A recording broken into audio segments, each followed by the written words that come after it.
those shoes. I have dreams about those shoes. Black high tops, 2 white stripes. Grandma, I want them. There's no room for want around here. Just need, Grandma says. And what you need are new boots for winter. Bardonty comes to school in those shoes. He says he's the faster runner now, not me. I was always the fastest before those shoes came along. Nate comes to school in those shoes.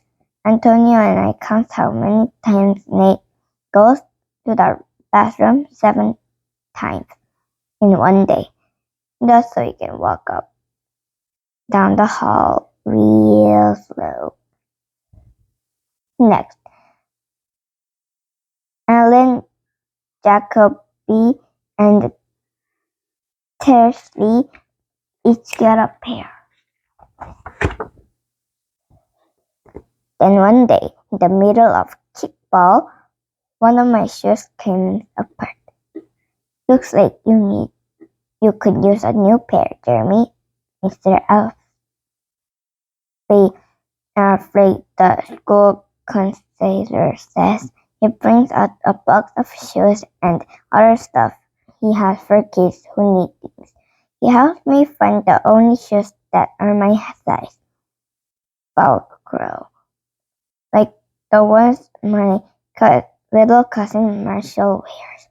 They have an animal on them from a cartoon I don't think any kid ever watched.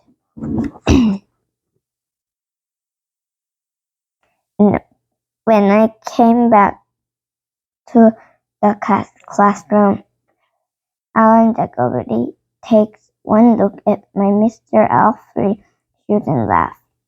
And so do Terence Bardonty and everyone else. The only kid not laughing is Antonio Parker.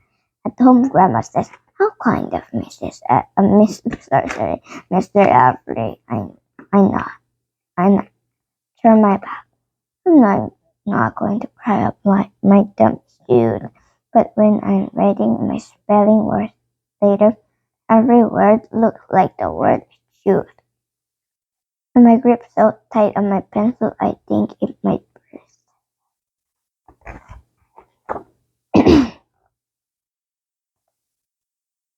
On Saturday, Grandma says, "Let's check out those shoes you're wanting so much."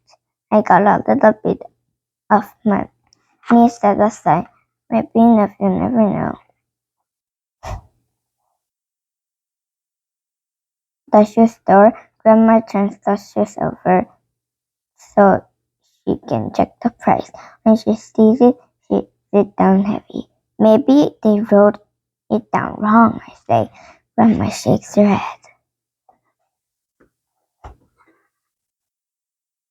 Then I remember the thrift shops.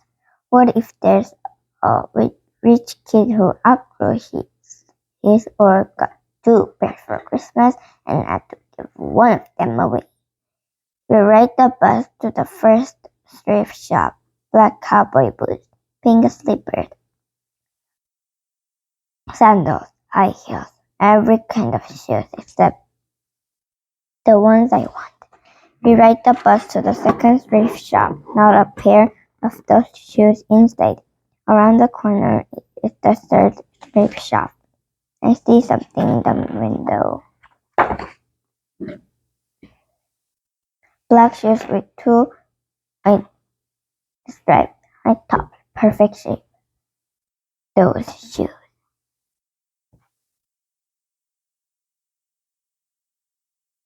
My heart is pounding hard as I take off my shoes and hitch up my baggy socks. "How exciting," Grandma says. "What size are they?" I shove my foot into the first one, curling my toes to get my heel in. I don't know, but I think they fit.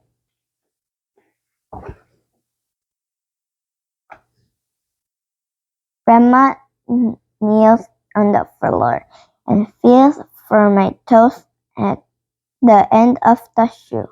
Oh, Charlie, she says, I can't spend good money on shoes that don't fit. I put the other shoe on and try to walk around. They are okay, I say, holding my breath and praying that my toes will fall right then and there.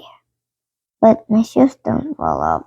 I buy them anyway with my own money, and I squeeze them on and limp to the bus stop.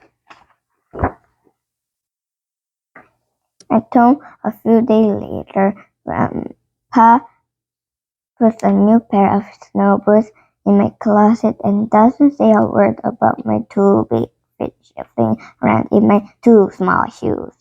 Sometimes shoes stretch. I say, Grandma gives me a hug. I check every day, but those shoes don't stretch. I have to wear my Mr. Alfred to school instead. One day during math, I glanced at an Antonio's shoes. One of them is taped up, and his feet look smaller than mine. After school, I head to the park to sing. Antonio is there, the only kid who didn't laugh at my Mr. Alfred's shoes. We shoot baskets. I lose piece of tape on Antonio. The shoes smacks the concrete every time he jumps. I think I'm not going to do it. We lift up the strings. I'm not going to do it. We race from one end to the playground to the other. I'm not going to do it. I say, do what? Antonio says, breathing hard.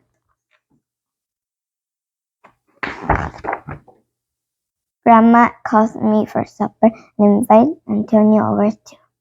After supper, if he spies my shoes, how come you don't wear them? Antonio asked. I shrug. My hands are sweaty.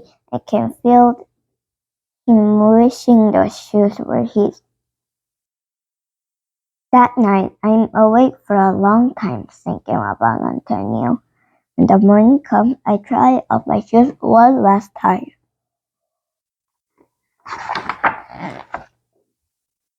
Before I could change my mind, the shoes are in my car.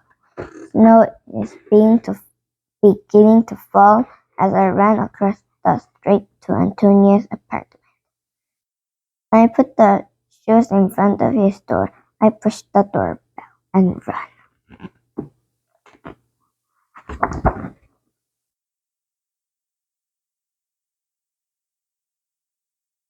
At school, Antonio is smiling big in his brand new shoes.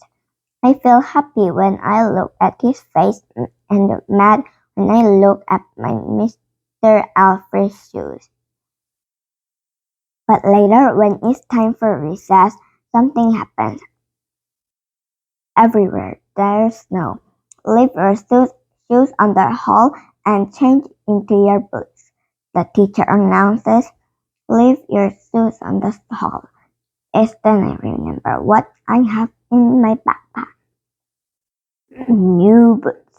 New black boots that no kid has ever worn before. Standing in line to go recess, Antonio leans forward and says, thanks. I smile and give him a nudge. Let's race! Did you like the stories? I think I have to have new shoes too. Please subscribe.